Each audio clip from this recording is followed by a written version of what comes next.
Welcome back. So in the last class we talked about empathy.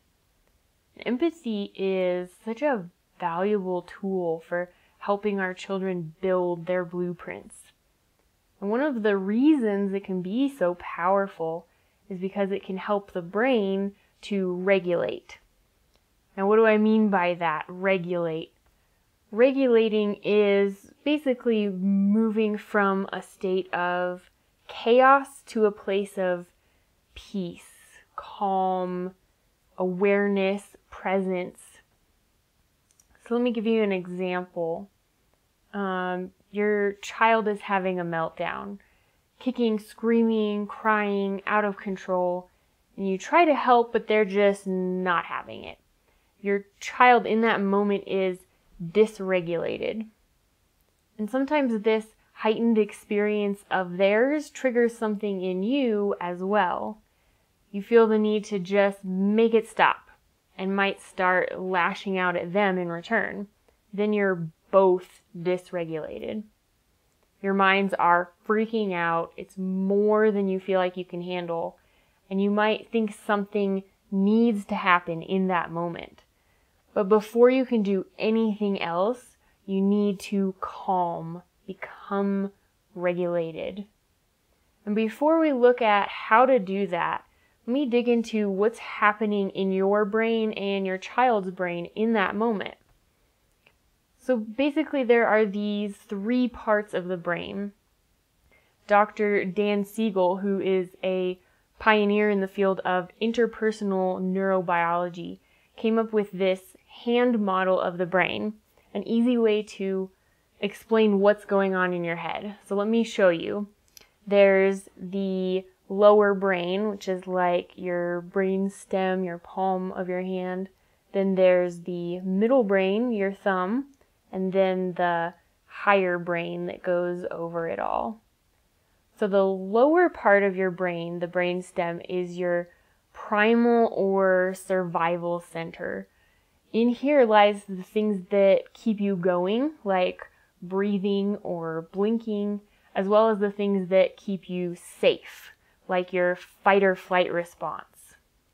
Now the middle brain is your limbic system, and this consists of your basic emotions.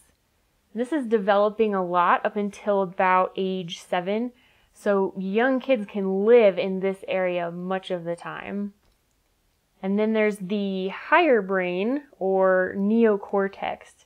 And this is where you find thinking, making meaning and associations, logic, empathy, planning, and control of your body and emotions. And this area of the brain starts to really take off in growth around age 7. So let's imagine your child has had a long day, but seems to be doing just fine. And then suddenly something doesn't happen the way he wants it to. He feels huge disappointment, moving into the midbrain. But he's exhausted and his brain is still developing, so that feels overwhelming.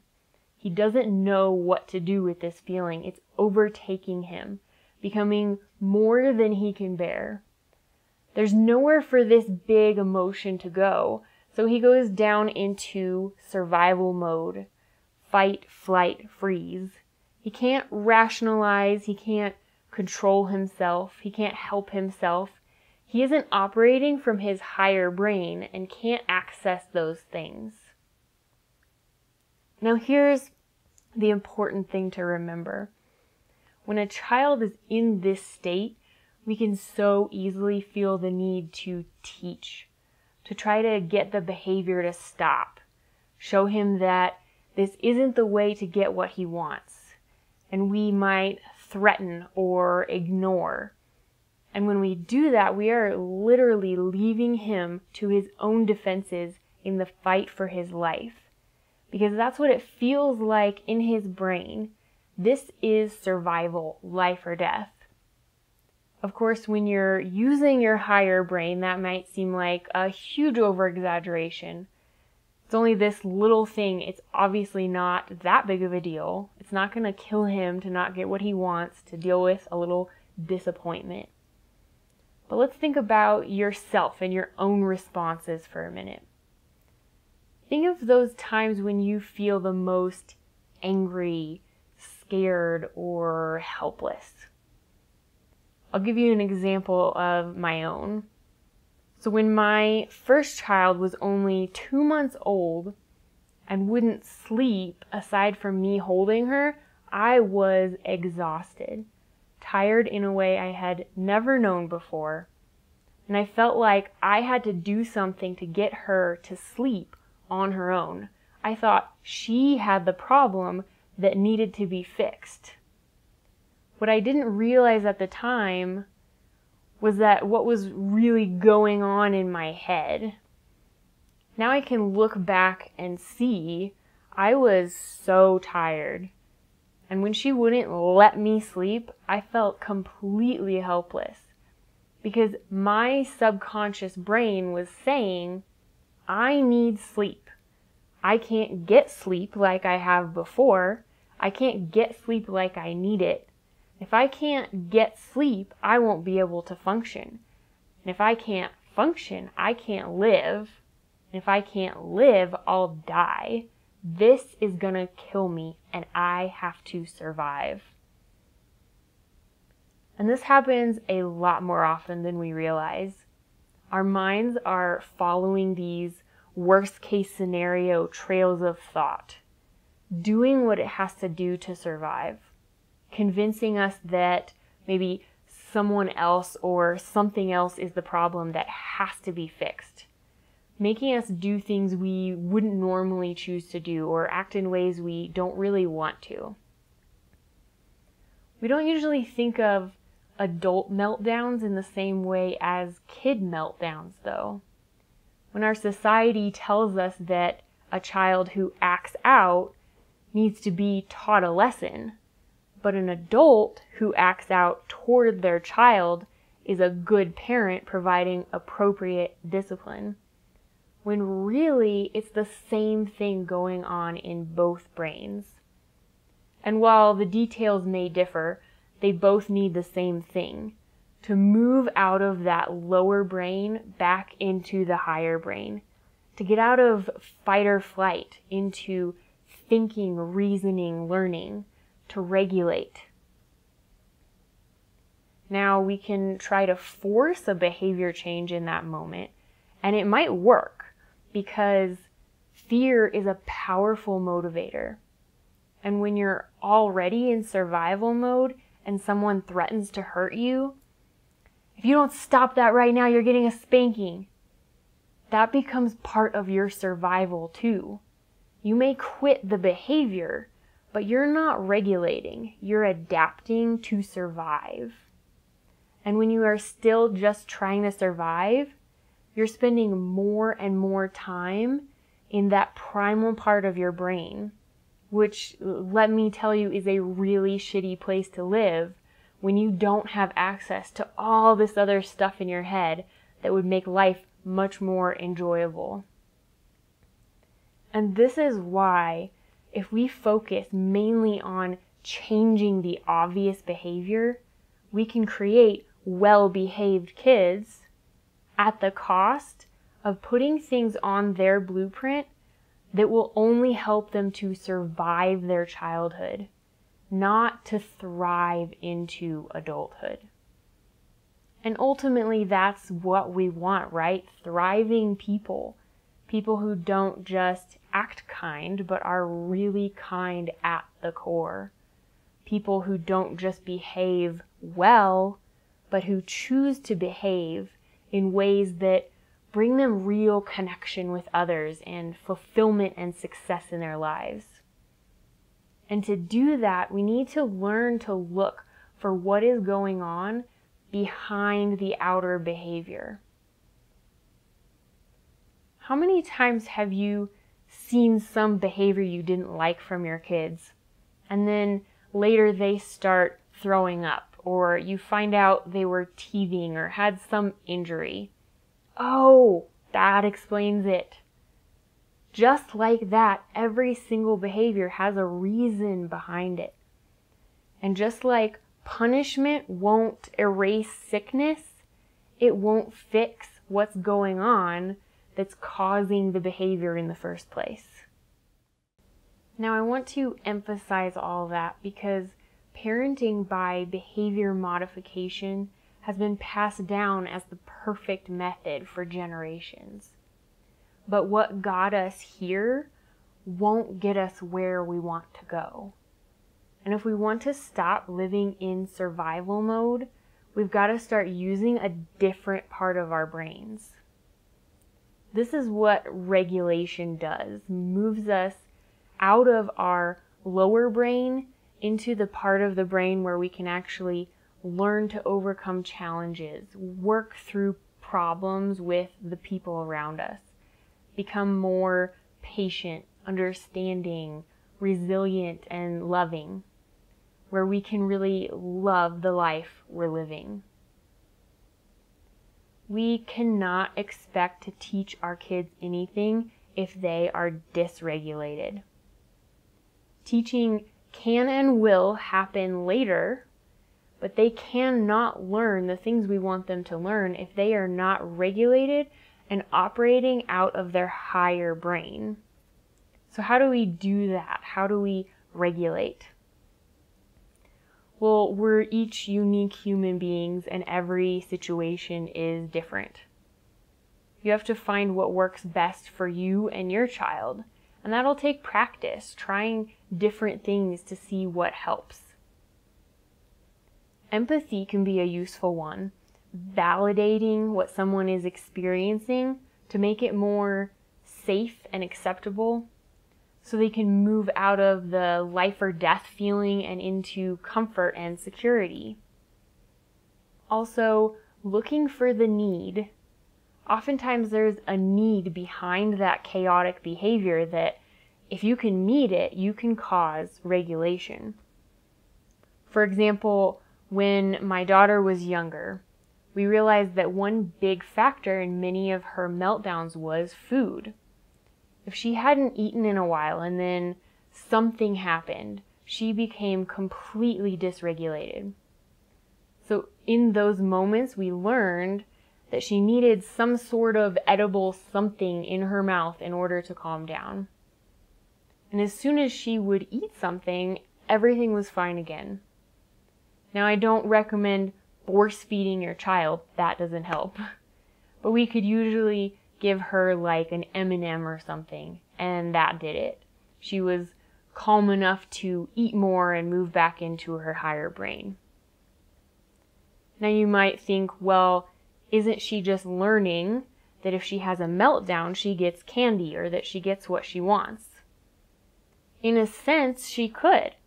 If every single time she got hungry, I waited until she was melting down to feed her anything, she might come to learn that this is the most effective way to communicate what she needs, and the only way to get that need met.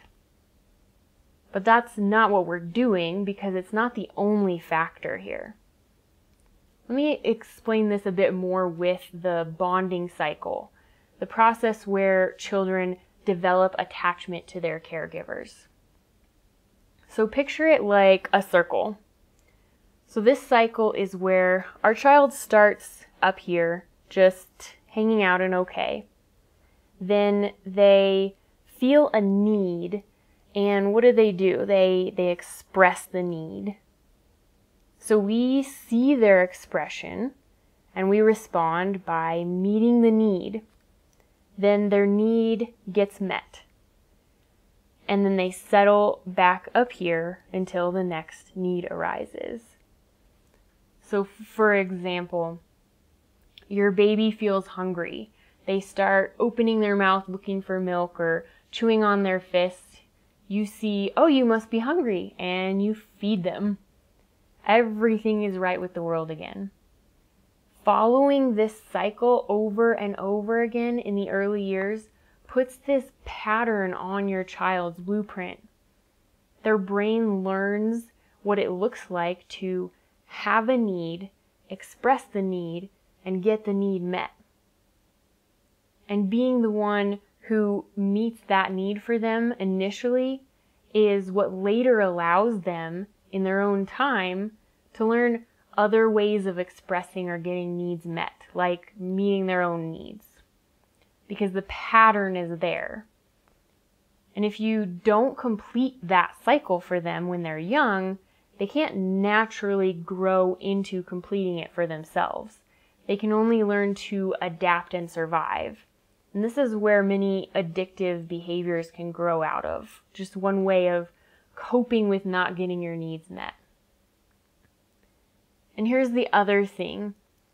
If my baby is hungry and I don't see the early signs of that, if every time I wait until they are full on crying and screaming till they are in survival mode, I'm still completing that cycle, which is positive, but they might learn over time that this is how they have to communicate to get that need met.